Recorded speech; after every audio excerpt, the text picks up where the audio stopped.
Hey guys, Shadney back with another process video, and today's is also using the Scrapbooking for Beginners kit. I just have a few processes left for this kit and then we will be done. I went ahead and I have two photos of my sweet girl dressed like a ballerina at Halloween time. And she was actually a witch for Halloween, but for this, we went to a fall festival at a church with my brother and sister-in-law and niece, and my mom and my sister went as well. And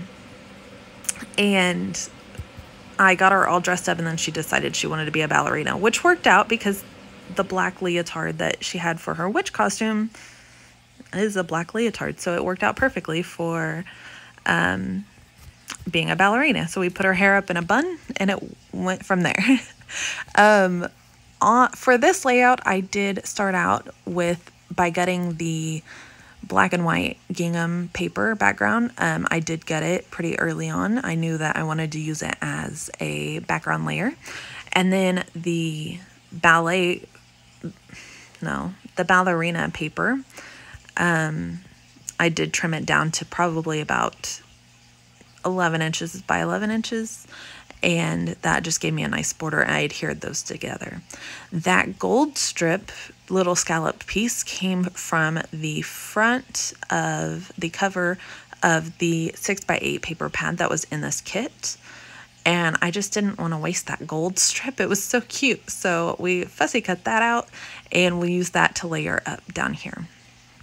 Then I pulled out a bunch of papers from the 6x8 paper pad and that I thought coordinated pretty well and included black, cream, pink, gold, and all the colors that would tie in really well to this layout.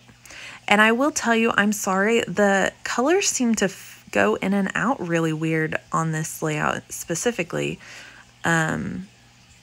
Like sometimes the pink looks kind of dingy. I don't know what's going on, but so I just cut a strip of that black piece, and toward the end, I did back the photo with the ballerina, the 6x6 ballerina paper. I'm trying to use up all the ballerina paper because I do have I have more ballet photos, but I do have another paper pad of this because I'm a horrible hoarder. And honestly, my mom bought it for me, and I already had this one, and she bought me one for Easter. So I do have two, which is kind of exciting. Actually, this is the one she bought me because it was new. The other one I've used before. But I do have more ballet photos. But I just thought we'd go ahead and like try to stuff all the ballerinas onto this one page.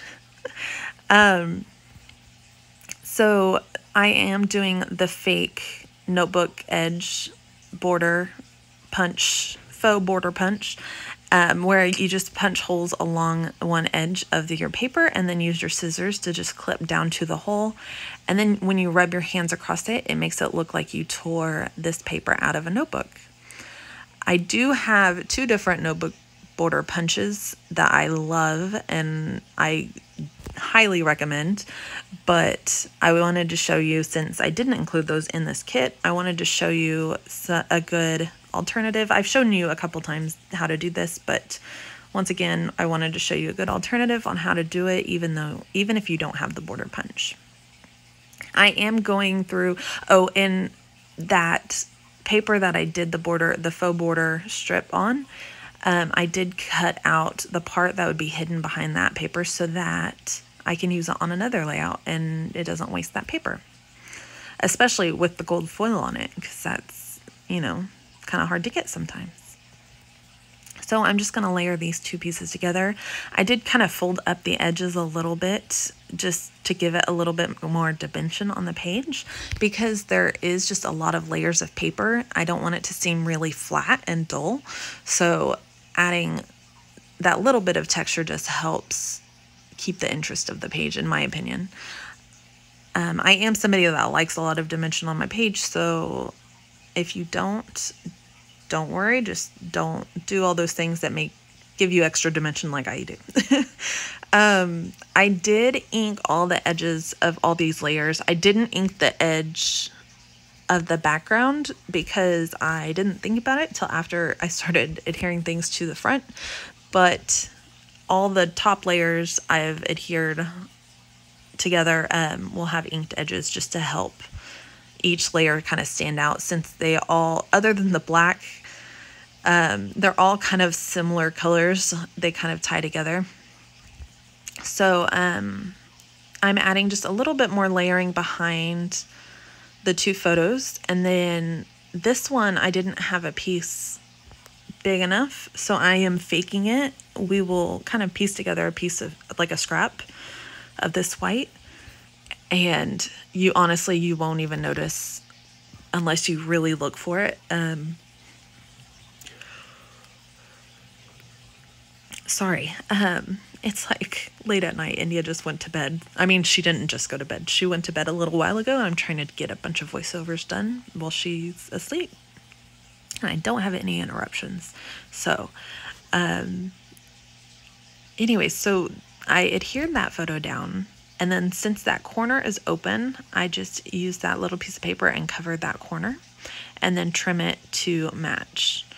And one of those edges will, like where the edge meets, will be covered up by the other photo, but the other one you'll see, and honestly, you can't really tell.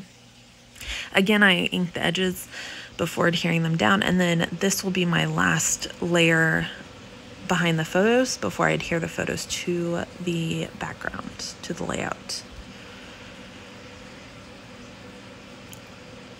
And I just wanted to add, I don't know, a lot of fun paper behind here. It's such a simple, elegant looking layout, but I think all the layers just add a little bit of fun back there. Especially, I mean, no one knows that there's swans on that paper that I just adhered down because you can't see enough of it, but I know there's swans on that paper, so I don't know, it's just kind of fun. So now I'm trying to decide exactly where I want the photos and where I want this border strip. I'm going to adhere the strip down before I adhere the photos down. I'm just making sure it's exactly where I want it. And that gold scallop border that we cut off the cover of that 6x8 paper is under the edge of that border. It's not centered, it's kind of to the side. I am not a big proponent of centering things and making sure things are balanced on either side or equal on either side. I don't like that very, there's a word for it, but I can't think of it right now. But I don't like that very, symmetrical. I don't like the symmetrical look. I like kind of wonky. So I kind of thought it looked cooler over to the side there a little bit. That first photo I adhered straight onto the background, but the second one I am adding a little bit of fun foam behind it just to pop it up a little bit. And then these two tiny ballerinas I have, they are from the cut apart sheets, from the 12x12 and the 6x6 cut apart sheets. And I'm just gonna fussy cut those and use them as embellishments. So, and once I fussy cut them, I do also ink the edges because they're the exact same color as the background and you're not gonna be able to see it. So, I also used the last two or three stickers from that 6x12 sticker sheet on this layout. So I was really impressed. I got it completely finished.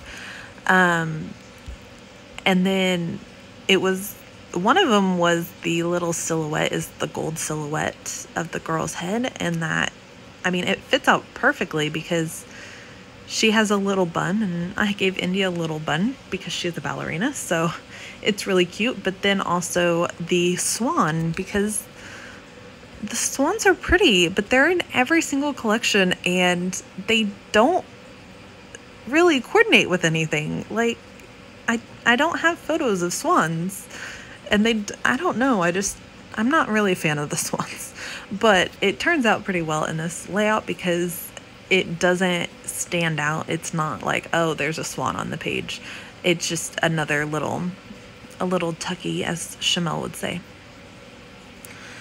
So I just tuck him in behind there where kind of his back tucks under the photo, but his top is over the picture, just layered behind that ballerina.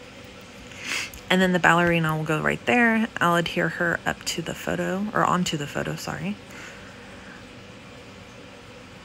And she's just a cute little element right there. And then this is another little piece from the 6x6 cut apart sheet, and I just fussy cut that. I've used it on other layouts, the larger sized one, but I just thought that little one was cute.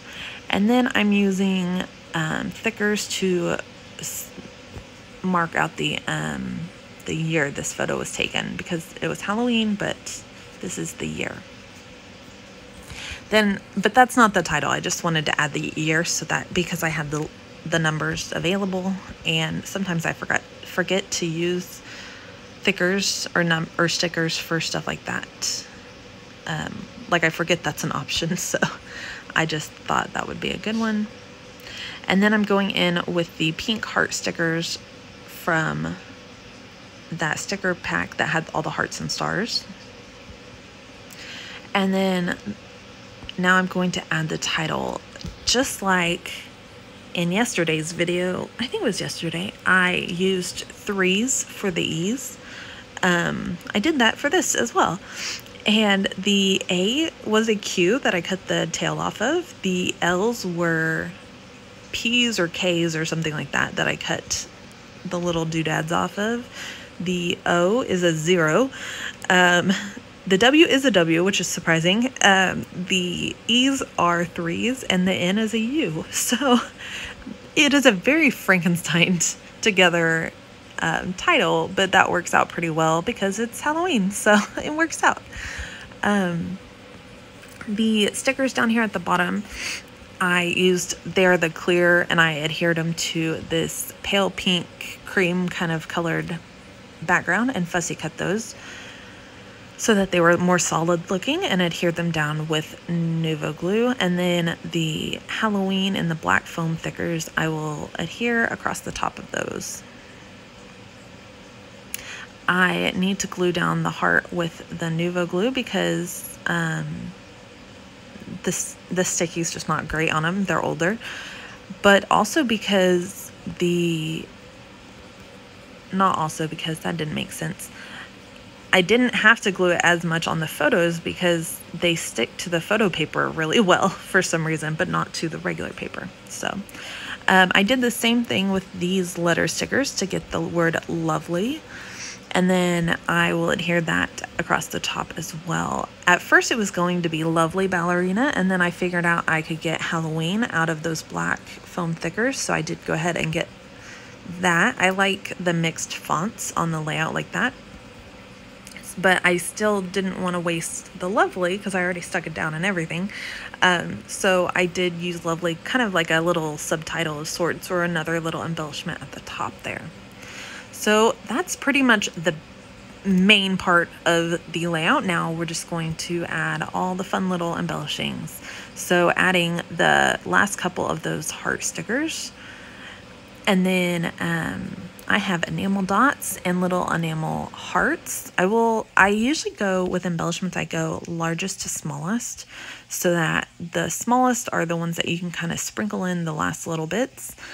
And so I went from those heart stickers to the heart and enamel dots, and then I have 2 heart rhinestones that I added, and then regular enamel dots and the black. Oh, and then I remembered the gold girl sticker, and she fits perfectly right there. It looks like I really meant to put her there. It was just kind of perfect, and I love her little bun and her little bow. It's so cute. I did remember that we should add some Heidi Swap Color Shine.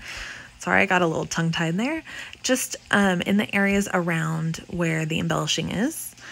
And then I'll go back to all the sprinkly bits, and those will be the enamel dots, these hot pink colored enamel dots right here. And I do 3 around each kind of cluster. Oh, no more than that. Usually I do 3 around each cluster, but that one I did 4. But just kind of sprinkling them around the page. And then I will use those black dots are from the foam thickers, the black foam thickers. They are all the punctuation dots that were left over. So I'm just going to use those as little sprinkly bits as well. And I do have a few of those enamel dots left over, but I will just stick them over here in my stash to use on the next couple layouts in this kit. And I'm sprinkling those little black dots around, and then that's pretty much it. Oh, I do go in and I'm just soaking up some of the Color Shine. I keep trying to say Color Shop. That's not right. The Color Shine, and then the last thing I do is add my journaling down here at the bottom. Again, I like to use these journaling strips. They are just, I just cut a piece of white cardstock, the 8.5 by 11 white cardstock, into 1/4 inch strips. And then I can write in and trim them down and fit them together to make my journaling. I like including my handwriting on my pages, but I don't like having to leave like a specific journaling spot space. That sounded weird, but I think it was right. Journaling spot space on my layout for me to handwrite on. So I like using the strips because I feel like it just is another little design element to the layout. And it makes it pretty easy that I can go in and add my journaling at the end and just fit it wherever I can get it to fit and not really have to put a lot of effort in at the beginning. So I'm just cutting it into strips, and then we'll glue it down with my Nuvo adhesive. Another thing you can do is adhere it down with foam behind it. It does give it a different look, but because I don't want to draw a lot of attention to the journaling because it's off to the side like that, I'm not going to add foam. I'm just going to glue them directly down, which is what I usually end up doing on a layout. So that's pretty much it. Thank you guys so much for watching. I hope you enjoyed this layout and got some fun little tips and tricks and inspiration to use on your own layouts. Come back tomorrow for another process video until we get this kit used up, and then we'll start a new kind of timing for videos after that, just so it's not every day because that's a little much for me. But we're trying to get this kit used up, and then we will move on from there. So please hit like if you like this video, and leave me a comment. And if you want to see more process videos, especially me using up the rest of this kit, please hit subscribe and hit that bell notification so you're notified every time I post a new video. Thank you guys again for watching. I hope you have a wonderful day, and happy scrapping. Bye.